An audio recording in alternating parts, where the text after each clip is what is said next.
Eu sempre gostei do cheiro de grama recém-cortada. É um cheiro de honestidade, de trabalho duro, um cheiro que não mente para você. Por 15 anos, esse foi o cheiro da minha vida. 15 anos como jardineiro na propriedade Sterling. 15 anos vivendo e respirando o perfume de uma mentira bem cuidada. Eu achava que meu trabalho era apenas esse: cortar a grama, aparar as roseiras, garantir que a fachada do mundo do Sr. Sterling fosse impecável. Um paraíso artificial, simétrico e obediente. Eu achava que o trabalho mais difícil era manter as pragas longe das orquídeas premiadas que ele mantinha na estufa. Flores que valiam mais do que a minha casa, mas que ele nunca visitava. Eu era o cuidador de uma beleza que não tinha espectador, até o dia em que ouvi sons vindo do chão. Não era um som de animal, não era um cano d'água com seu borbulhar familiar. Era outra coisa. Um som metálico, abafado, que parecia vir das entranhas da terra. Um segredo que o solo perfeito que eu cuidava estava tentando me contar. Um segredo que hoje eu sei poderia ter me custado a vida. E de certa forma, de uma forma que ninguém pode ver, talvez tenha custado. A mansão Sterling não era uma casa.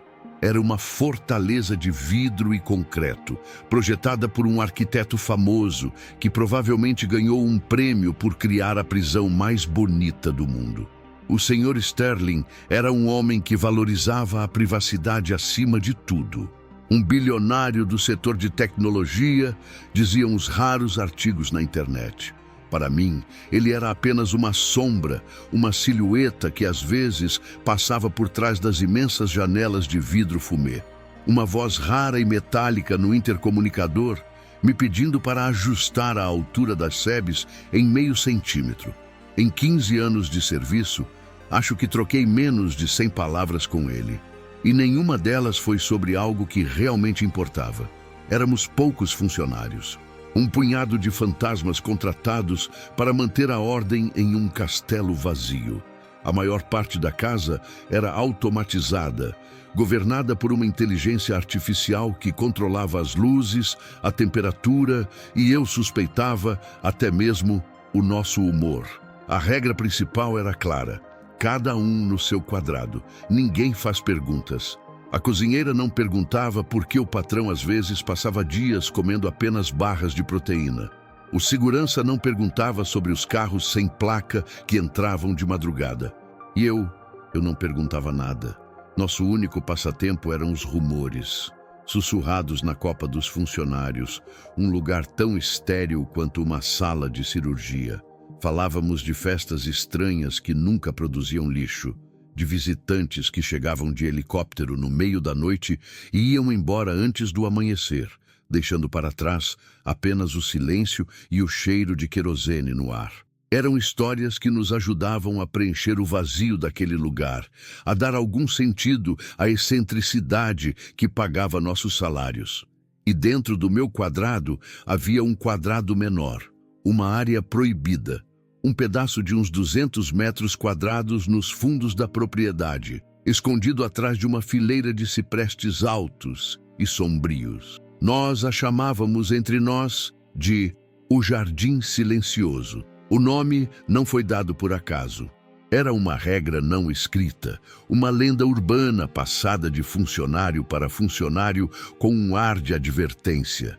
O jardineiro antes de mim, o Jorge, um português de mãos grossas e coração bom, foi quem me ensinou o ofício e as regras. Foi ele quem me falou pela primeira vez daquele lugar. Os pássaros não cantam naquele pedaço, guri. Ele me dizia com aquele sotaque carregado que fazia tudo parecer mais sério. As flores que o patrão mandou plantar lá, as mais raras do catálogo, não têm cheiro. É terra morta que se finge de viva. Um dia, Jorge, um homem robusto que nunca tinha tirado um dia de folga por doença, foi chamado para uma reunião com o Sr. Sterling. Algo raro, algo que quebrava a rotina. No dia seguinte, seu armário estava vazio. A versão oficial, comunicada por um e-mail impessoal do escritório central, foi de aposentadoria antecipada. Um bônus generoso. Uma viagem de volta para a terra natal para cuidar da família.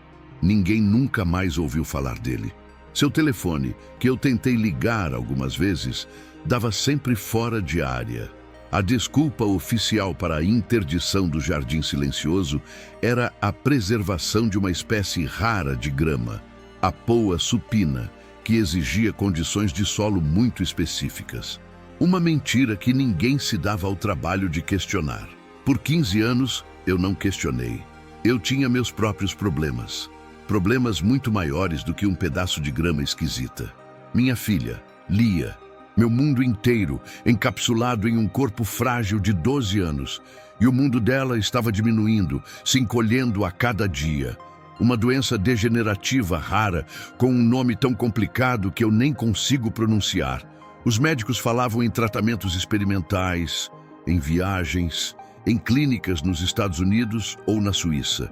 Falavam em números que, para mim, soavam como distâncias astronômicas. Preços que eu não conseguiria pagar nem em 10 vidas de trabalho honesto. Cada dia, eu a via um pouco mais fraca, o sorriso um pouco mais forçado. E cada dia, o desespero cavava um buraco um pouco mais fundo no meu peito. Eu não precisava de um emprego. Eu precisava de um milagre. E milagres não acontecem em jardins perfeitamente cuidados. Aquele dia, o vento estava diferente. Ou talvez fosse só o caos dentro da minha cabeça, um furacão de preocupação e medo. Eu tinha acabado de receber uma ligação do hospital. Lia teve uma crise durante a noite. Precisaria de uma nova medicação, importada, caríssima. Cada caixa, um salário inteiro. O médico falou com uma calma profissional que soou como uma sentença de morte. Eu estava no automático, a mente a milhas de distância, empurrando um aerador de solo cujo zumbido se misturava ao zumbido dentro do meu crânio. E meus pés? Meus pés me levaram para onde não deviam. Eu me aproximei da fronteira do Jardim Silencioso. A linha de demarcação era nítida, a grama normal de um lado e a grama escura e densa do outro, como a margem de um rio estranho. E por um lapso, por um segundo de distração fatal, eu cruzei a fronteira. A máquina avançou 1 metro para dentro do território proibido. E então, o som. Um clangor alto, agudo, violento. O som de metal batendo em metal. O tranco da máquina quase arrancou meus braços. O motor engasgou e morreu, soltando uma fumaça branca e fedorenta.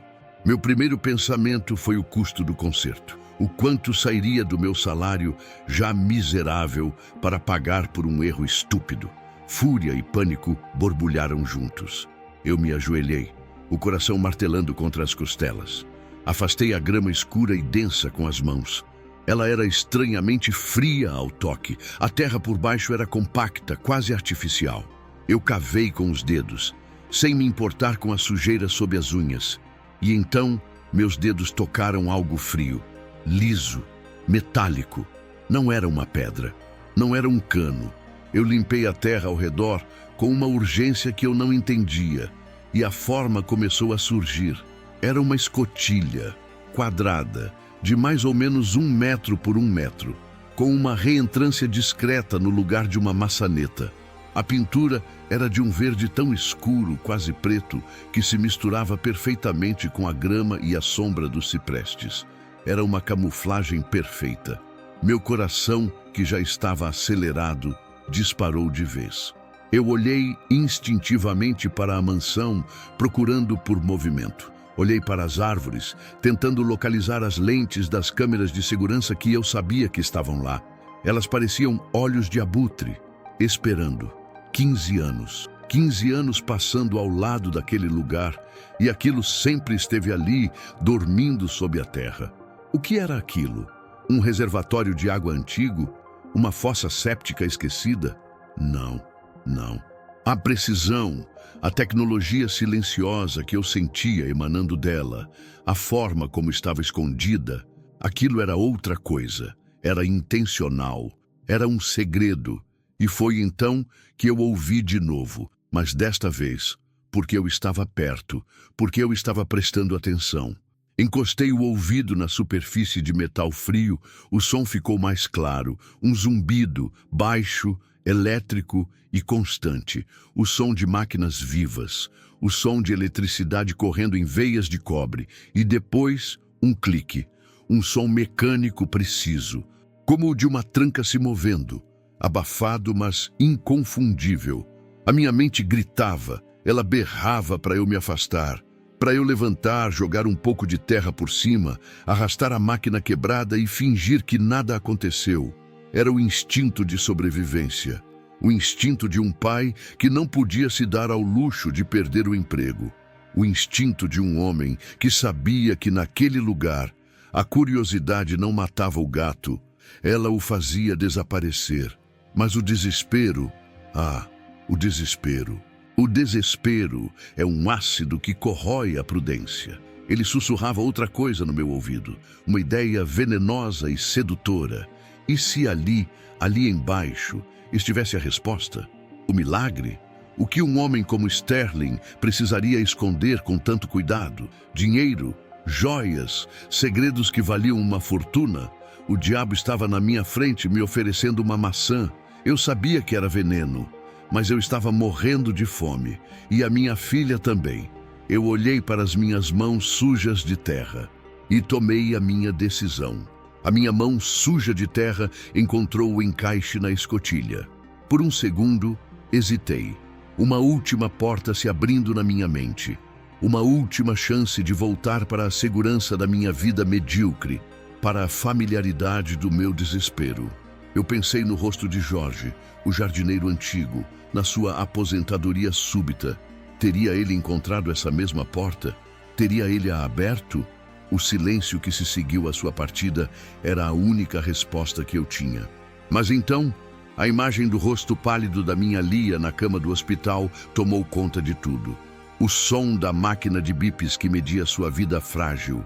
E a hesitação se transformou em determinação. Eu forcei a abertura. Não houve um rangido de metal velho. A escotilha subiu suavemente, com um chiado hidráulico, como a porta de um carro de luxo. A engenharia era perfeita, silenciosa, cara.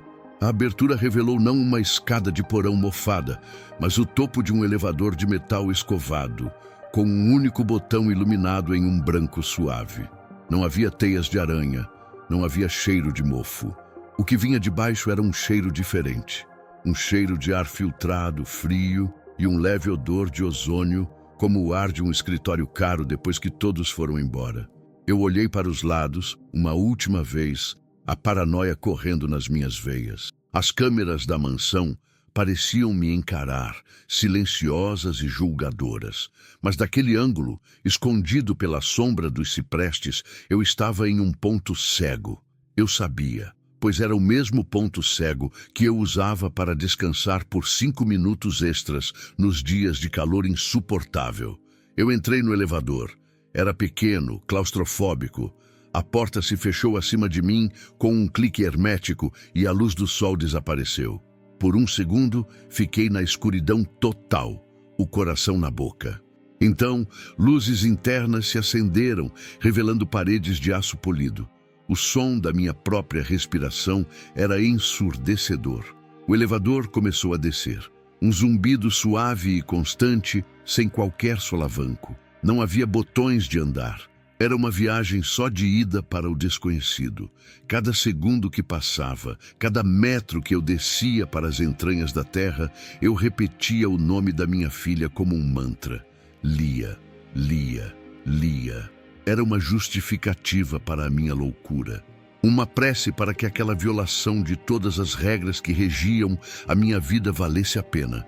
A descida pareceu durar uma eternidade, talvez 1 minuto, talvez 5.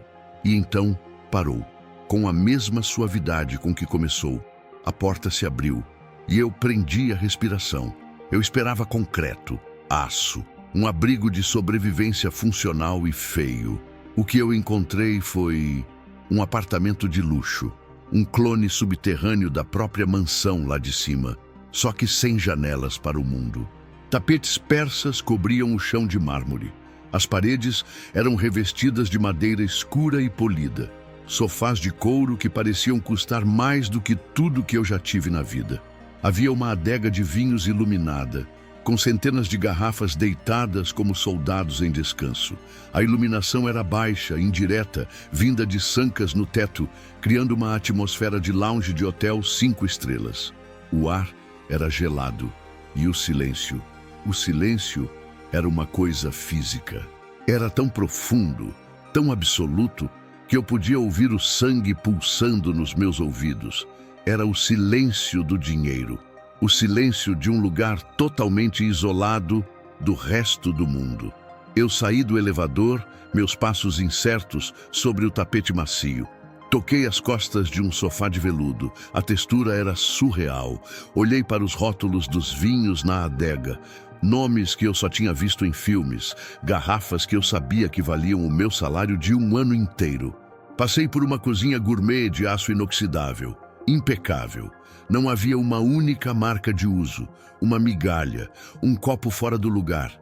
Era tudo perfeito e intocado, como um showroom caríssimo, um cenário de filme esperando pelos atores. Mas não havia ninguém. Eu chamei em um sussurro patético. Olá, tem alguém aí? Só o eco da minha própria voz estúpida respondeu, absorvido pelos tapetes e pela madeira. Eu continuei andando, passando por um quarto com uma cama king size perfeitamente arrumada e um banheiro que era maior que a minha sala de estar. Tudo era luxo, mas um luxo frio, sem vida, sem o calor de uma casa de verdade, sem uma foto de família, sem um livro fora do lugar, sem um casaco jogado sobre uma cadeira. Então eu entrei na sala que parecia ser o coração daquele lugar. Um escritório ou um centro de comando. E foi ali que o meu sangue gelou de verdade. Uma das paredes era inteiramente coberta por monitores. Dezenas deles. A maioria estava desligada, em um preto profundo. Mas alguns estavam ligados, mostrando imagens em preto e branco, nítidas, de alta definição. Eram as câmeras de segurança. Elas mostravam a mansão, cada cômodo, cada corredor, a piscina brilhando sob o sol.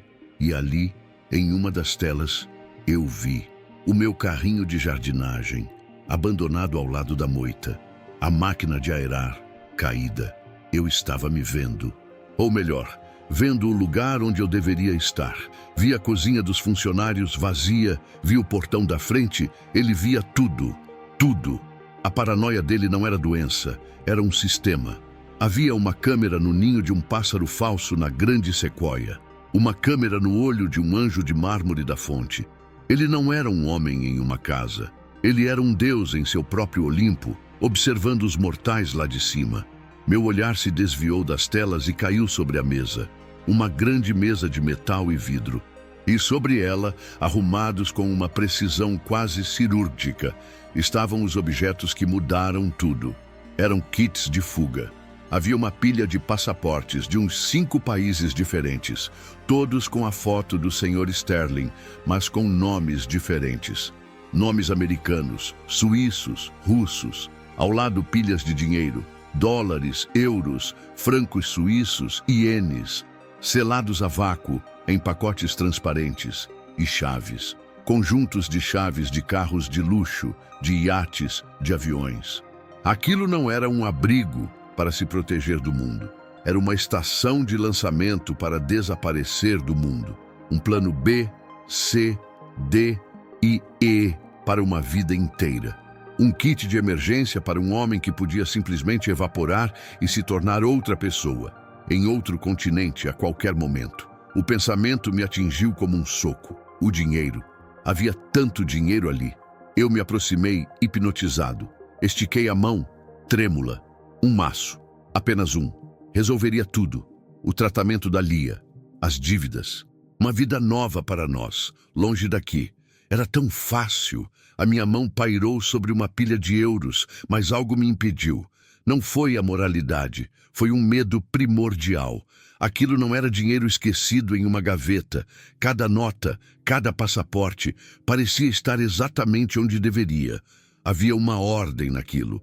Pegar qualquer coisa dali seria como roubar um pedaço de queijo de uma ratoeira. E eu sabia, com uma certeza aterrorizante, que eu era o rato. Eu me afastei da mesa, o coração batendo descontrolado.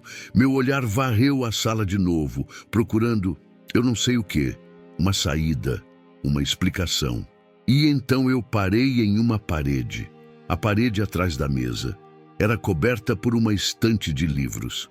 Livros de capa de couro, todos parecendo importantes. Mas algo estava errado. Enquanto o resto do bunker tinha aquele cheiro de ar filtrado, dali vinha uma corrente de ar. Muito, muito sutil.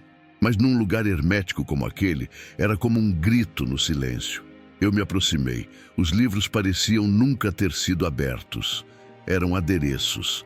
Eu empurrei um, depois outro. Nada. Então eu vi. Uma das lombadas não era de um livro. Era um painel de controle disfarçado. Eu o pressionei. Houve um clique pesado e mecânico. E então o som de uma porta de aço, muito pesada, deslizando para o lado. A estante inteira se moveu, revelando não outra sala de luxo, mas uma escuridão total. E um cheiro. Um cheiro que não pertencia àquele lugar.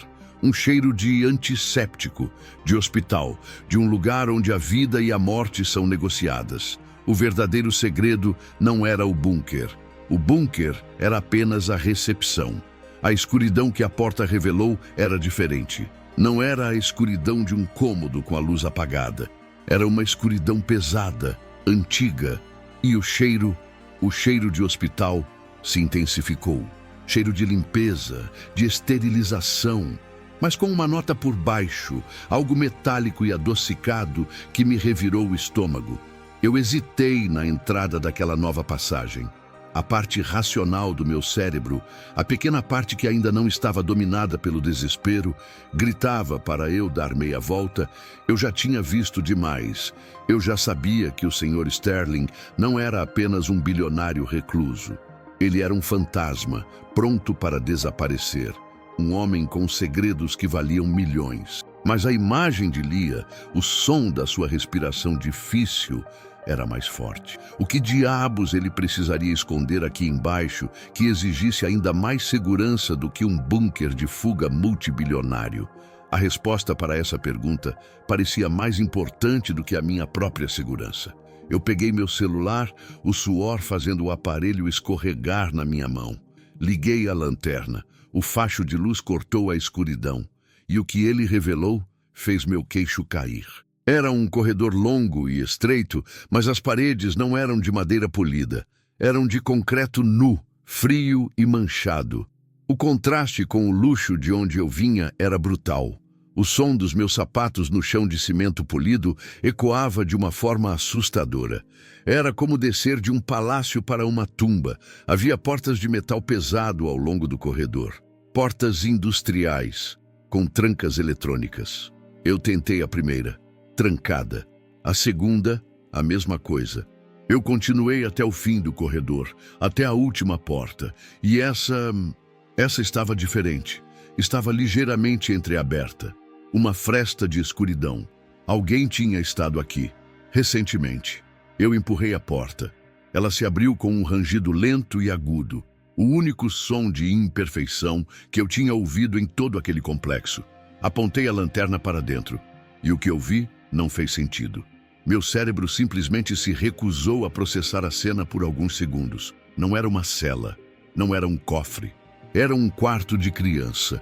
Um quarto de criança de uma época passada, talvez dos anos 80 ou 90. Uma cama de madeira com um edredom de carrinhos coloridos. Uma pequena escrivaninha com um conjunto de lápis de cor perfeitamente alinhados. Brinquedos no chão. Um autorama montado com os carrinhos posicionados no meio da pista, como se tivessem parado de correr agora mesmo. Blocos de montar, formando uma torre que parecia ter sido abandonada no meio da construção. E sentado em uma pequena cadeira de balanço, um ursinho de pelúcia, com olhos de botão que pareciam me seguir no escuro. Não havia uma partícula de poeira em lugar nenhum. O ar era tão estéril que machucava os pulmões. Era um diorama perfeito. Uma cena de crime perfeitamente preservada. Ou um santuário doentio. Eu entrei na sala, meus pés se movendo como se estivessem em areia movediça. A luz da minha lanterna passou pelos brinquedos. Passei o dedo sobre a escrivaninha. Limpa, impecável. Eu me aproximei da cama, e sobre o travesseiro havia um único objeto que quebrava a fantasia infantil. Um aparelho de respiração. Pequeno, de plástico, do tipo que se usa em crianças com problemas pulmonares graves. O tubo estava enrolado ao lado como uma serpente adormecida. Cada detalhe era perfeito demais, e era essa perfeição que me aterrorizava. Era a ausência de vida, a esterilidade de um museu. Que tipo de homem constrói um memorial para uma criança a 30 metros de profundidade e o mantém como se a criança fosse voltar a qualquer momento? Uma lágrima escorreu pelo meu rosto. Uma lágrima pela minha própria filha. A dor da paternidade, o medo da perda, me conectou àquela cena de uma forma visceral e dolorosa. Eu não sentia mais curiosidade. Eu sentia uma tristeza profunda e uma repulsa. Eu me senti um invasor, um profanador de túmulos. A minha busca egoísta por uma solução para a minha vida tinha me levado ao coração do luto de outro homem. Eu me senti sujo, monstruoso. Eu me virei para sair. Eu ia fechar a porta, voltar, subir e nunca mais olhar para trás. Eu ia esquecer tudo. Mas quando a luz do meu celular bateu na parede ao lado da porta, eu vi uma marca. Uma pequena marca de mão na parede na altura de uma criança. E não era uma marca de poeira. A textura era diferente. Parecia recente, úmida. O meu sangue virou gelo. A minha espinha se transformou em uma coluna de pavor. Aquilo não era um memorial. Um memorial acumula poeira. Aquilo era um quarto ativo. A criança fantasma. Talvez não fosse um fantasma. E então, o clique. Um clique suave vindo do corredor atrás de mim. A luz do corredor, que antes estava apagada, se acendeu de repente, me cegando por um instante. E parado na porta, recortado contra a luz forte, estava ele, o Sr. Sterling. Ele não parecia com raiva. Ele não parecia surpreso. Ele estava apenas observando, com um olhar calmo, frio e analítico, como um cientista observando uma cobaia em seu labirinto. "Olá, Arthur", disse ele, sua voz calma, quase suave, mas com uma frieza de aço que cortou o ar. "Eu me perguntava quando você finalmente cederia à curiosidade. 15 anos. É um novo recorde. O Jorge só durou 8. Minha garganta secou. As palavras não saíam. Eu esperava gritos, ameaças, um alarme disparando. Mas o silêncio dele, a calma dele, era 1000 vezes pior. Era o silêncio de um predador que acabou de encurralar a presa e não tem pressa nenhuma para o abate. Senhor Sterling", eu gaguejei. "A máquina, ela quebrou. Eu só..." Ele deu um passo para dentro da sala, ignorando completamente a minha desculpa patética. Ele olhou para o quarto e um véu de falsa melancolia caiu sobre seu rosto. "Você não deveria estar aqui", disse ele. "Ninguém deveria. Este é um lugar privado, um lugar de memória. A performance." Ele começou a performance, e meu Deus, era convincente. Ele pegou o ursinho de pelúcia da cadeira, ele o ajeitou como se estivesse vivo e o colocou de volta com um cuidado paternal.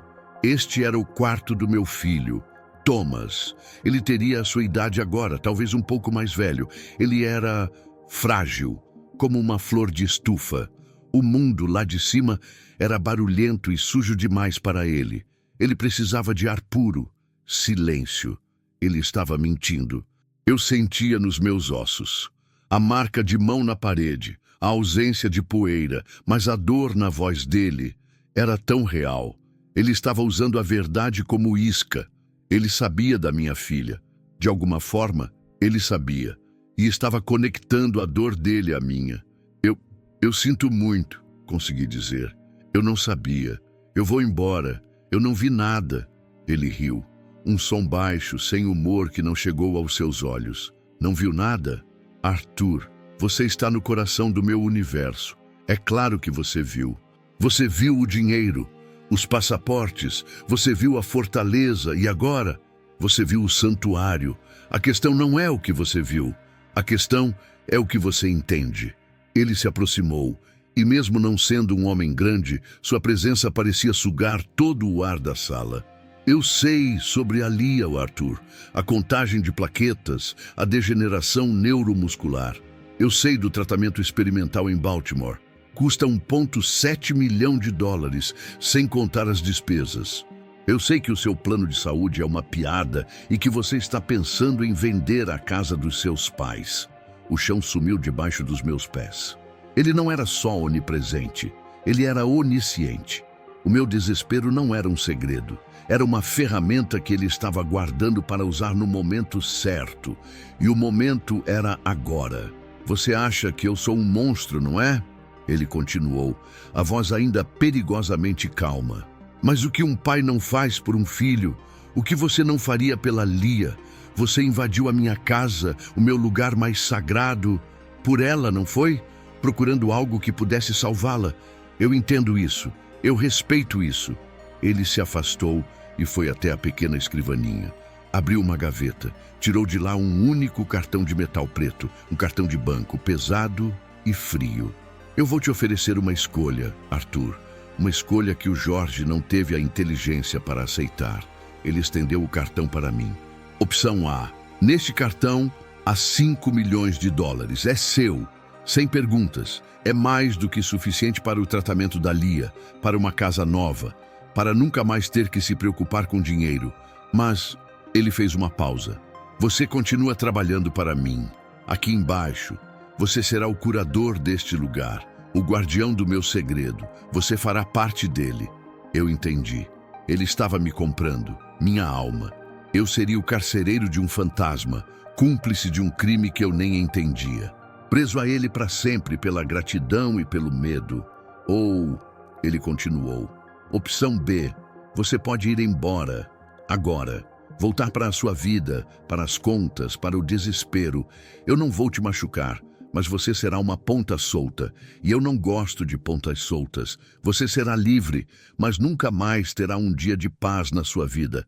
Cada carro que passar devagar na sua rua, cada ligação de um número desconhecido, você vai se perguntar se sou eu. Ele colocou o cartão sobre a escrivaninha. A luz da sala refletiu em sua superfície preta. O futuro da minha filha, ou a minha paz, a salvação dela, ou a minha alma.